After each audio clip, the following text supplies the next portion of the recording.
नमस्कार मंडळी, आमच्या शाळेमध्ये तुमचं स्वागत आहे. आमच्या शाळेचं नाव निशा आणि मम्मी रेसिपी. ये गुड मॉर्निंग. गुड मॉर्निंग सगळ्यांना. आणि माझा लुक बघा आजचा असा आहे. छान आहे. माझे काही जुनेच कपडे असतात पण कधी मध्ये घालण्यात येतात तर ते नवीन वाटतं. कधी कधी नाही. तर बघा आता मी तुम्हाला आज रेसिपी दाखवणार रानभाजीची. ती म्हणजे पोकळ्याची भाजी.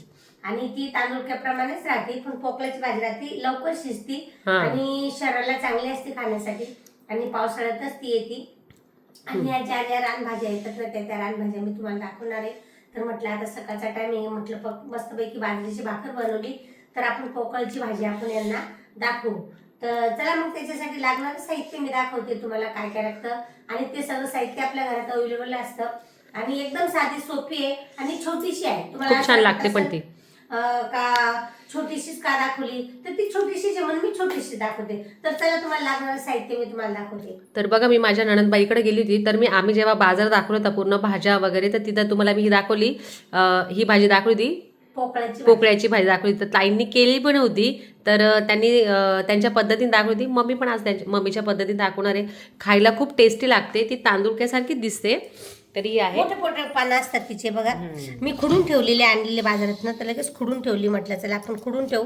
निशा येते तो तांदूळक्यासारखी वाटते ना, तांदूळासारखी वाटते पण खायला वेगळी असते, तांदूळक्यापेक्षा वेगळी लागते. तर काही काही पानं आपले असे हे असतात ना तर ते मी खराब काढून टाकले. तर बघा हे त्याच्यासाठी ही भाजी आपल्याला धुवून घ्यायची 2 पाण्याने आणि एकदम झटकून झटकून ती टाकायची, नाही तर तिला फार पाणी सुटतंय. एवढीच आहे, एवढी दिसतं एवढीच होऊन जाईल. हो, त्याच्यासाठी लागणं साहित्य एक कांदा कापला, 2-3 हिरव्या मिरच्या आणि लसूण. आणि तिथं गेल्यानंतर गॅसजवळ मी तुम्हाला जिरं दाखवणार आहे. जिरं टाकायचं आपल्याला फोडणीमध्ये. तर बघा ही तांदूळक्याची नसून ही पोकळ्याची भाजी आहे. तर आता ही मम्मीने निवडून आणली, म्हणजे निवडली मी घरात. तर आता याला प्रॉपर व्यवस्थित आम्ही चेक करून व्यवस्थित स्वच्छ धुतो आणि मग दाखवते. तर भाजी एक पाण्याने मी धुवून घेतलेली आहे मस्तपैकी. आणि आता थोडंसं पाणी यात टाकले धुण्यासाठी. तर मस्तपैकी माती वगैरे काहीच नव्हती, एकदम सुकी होती तरी पण 2 पाण्याने धुतलेली चांगली असते. तर बघा गॅस पेटवला, गॅसवर मी कढाई ठेवलेली. कढाईमध्ये आता आपल्याला तेल टाकायचं आहे.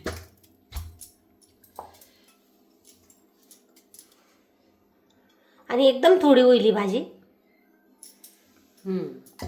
ही आपल्याला दिसते, एक जुडी आणली होती मी 10 रुपयाची. तर एकदम थोडी होईल, दिसते आपल्याला अशी पण एकदम एवढीच होणार आहे ती. तर तेल तापल्यानंतर आपल्याला त्यात जिरं टाकायचं आहे.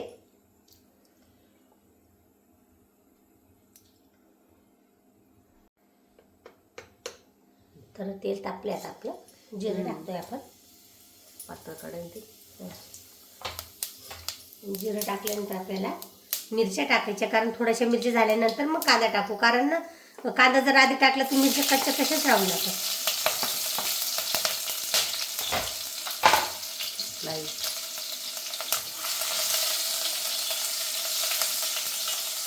लाईट गेलेली आमची इथं, त्याच्यामुळे आम्ही चिमणी चालू नाही केलेली. मिरची जरा आता थोडा लसूण लाल होऊ देते मग कांदा टाकते.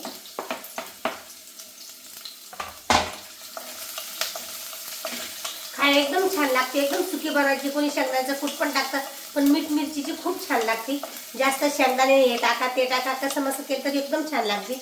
आणि गावाकडं काय तव्यात करायचो आम्ही, पहिले चूल पेटवायचो, कशा मशा मिरच्या कापायची आई, लसणाच्या पाकळ्या अशा कुरतून टाकायचे. कधी फोतरे काढले नाही आईने, कधी काही नाही. 2-3 जिरे टाकले, तवा टाकले का धुणं दिली टाकून. आणि तव्यावरच तेव्हा पूर्वी आई करायची माझी.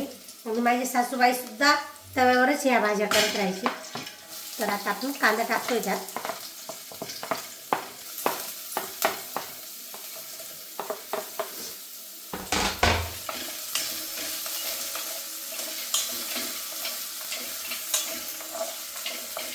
कांदा मस्त थोडासा लालसर होऊ द्यायचा.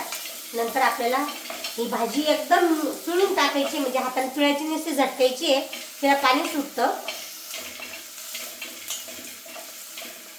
कांदा मस्तपैकी आपल्याला लाल होतोय.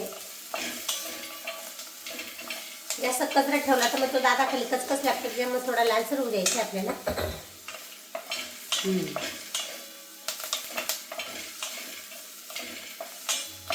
आणि ह्या भाज्या पावसाळ्यामध्येच येतात हा मम्मी. हो. आता खुरसणीची पण भाजी येते. आपली जी खुरसणीचं तेल असतं, चटणी बनवतो आपण खुरसणीची, हो. त्याची भाजी पण येते. याची सारखीच राहते, पण वेगळे पानं राहतात तिचे. मी आता उद्या बघते, आधी तर घेऊन येईल उद्या, ती पण तुम्हाला दाखवून देईल. आणि मी तुम्हाला टमाट्याचं लोणचं दाखवणार आहे एक दिवशी. फ्रीजमध्ये जर ठेवलं तर आपण 1 महिना खाऊ शकतो, आणि बाहेर जर ठेवलं तर 8-10 दिवस आपण वापरू शकतो त्याला. टमाटा अचार.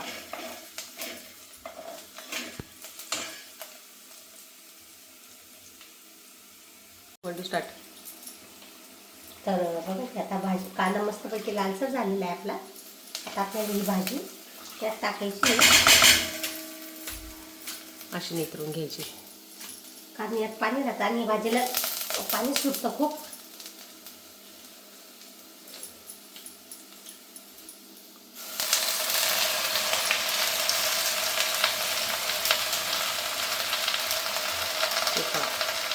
आणि ही भाजी लाल पोकळ्याची लाल कलरची आहे बघा. याची पानं बाहेरनं लाल आहे, काही काही व्हाईटच असतात, पण ही खूप छान आहे भाजी. मला लालसर दिसली म्हणून मी आणली.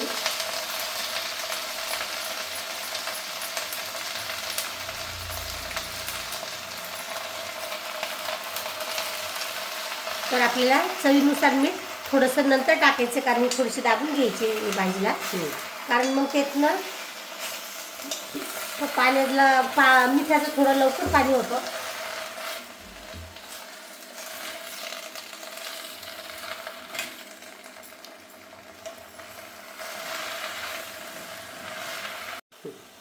तर भाजी मस्तपैकी टाकलेली आहे, मीठ पण टाकलं त्याच्या चवीनुसार.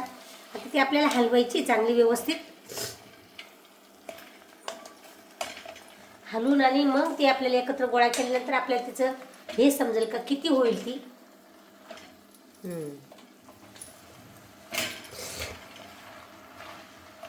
किती मिनिटं ठेवायची मम्मी? 5-10 मिनिटं लगेच होते. वाफेत होती ती. आणि थोडीशी कचरटच ठेवायची, कारण जास्त जर हे केली तर गाळ ते एकदम कसतरी लागते, कसतर लागते. आणि तांदूळ तुम्हाला वाटत असेल अशीच असते, पण याच्या बघा लालसर पानं आहे. मम्मीने सांगितलं थोडं चेंज आहे, दिसायला सेमच आहे त्या. बघा आपण किती नितरून टाकलं तरी बघा किती पाणी सुटलं हे बघा.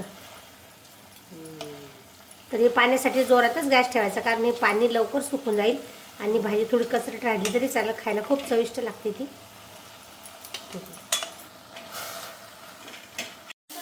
तर बघा एकदम पाणी थोडंसं सुकलेलं आहे बघा. कशी छान अशी भाजी झाली. काहीच शिजवली वगैरे नाही, कारण खूप असं गाळ होऊन जातो. तर त्याच्या मम्मीला भाज्या बिलकुल आवडत नाही, जास्त शिजलेल्या कचरटच आवडतात, कारण ही भाजी पण तशीच छान लागते. आहा, गरम गरम. आज मस्त बाजरीची भाकर केलेली आहे ताईने. ताई येऊन गेली आत्ताच. मग म्हटलं मम्मीला ही भाजी खायची ताई, तर आपण तू फक्त उसळची भाजी कर आणि आम्ही ही आज भाजी दाखवू. रेसिपी पण होईल आणि मम्मीला खाणं पण होईल. ही स्टीलची कढई असल्यामुळे ना थोडंसं लगेच खाली लागून जातं, म्हणून मी हलवतेच आहे.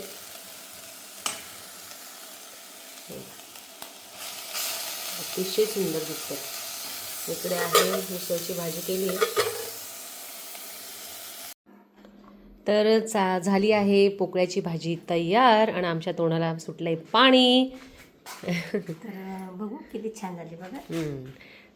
तर पाणी पूर्ण नितरून गेलं. हा ना, म्हणजे पाणी बघ ना, काहीच टाकलं नाही. पाणी टाकायलाच नाही लागत, करायलाच पहिले ऍक्च्युली पाणी सुटतं, त्याच्यामुळे पाणी टाकायचं नसतं.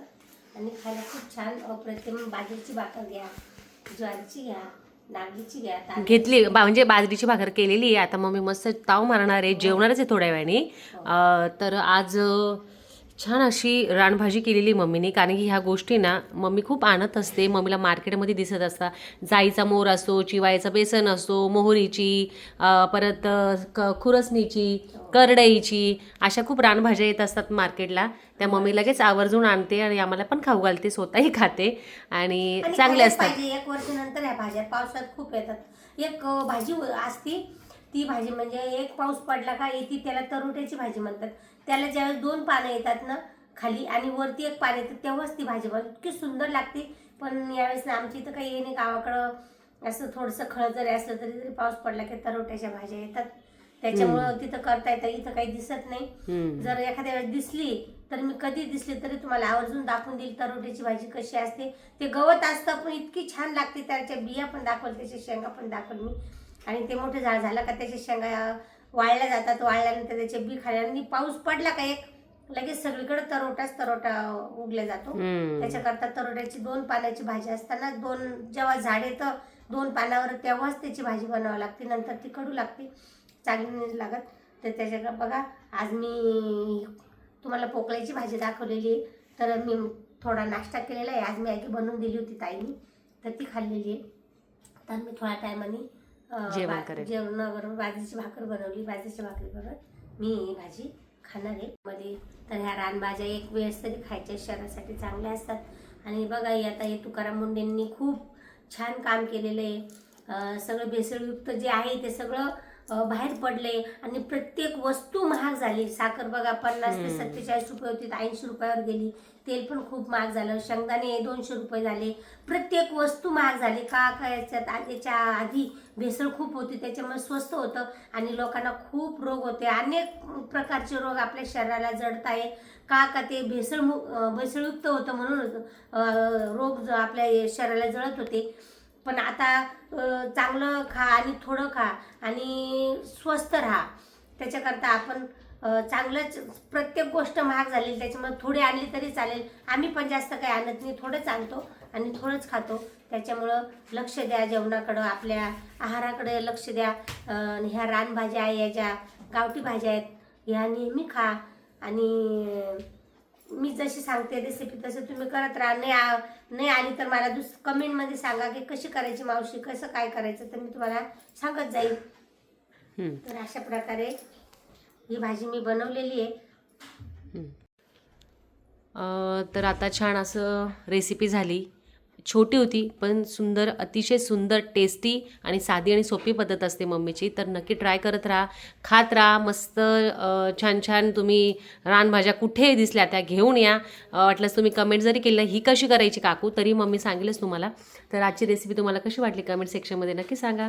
आमच्या व्हिडिओला लाईक करा, शेअर करा, सबस्क्राईब करा. भेटू नेक्स्ट व्हिडिओमध्ये. तोपर्यंत बाय बाय बाय.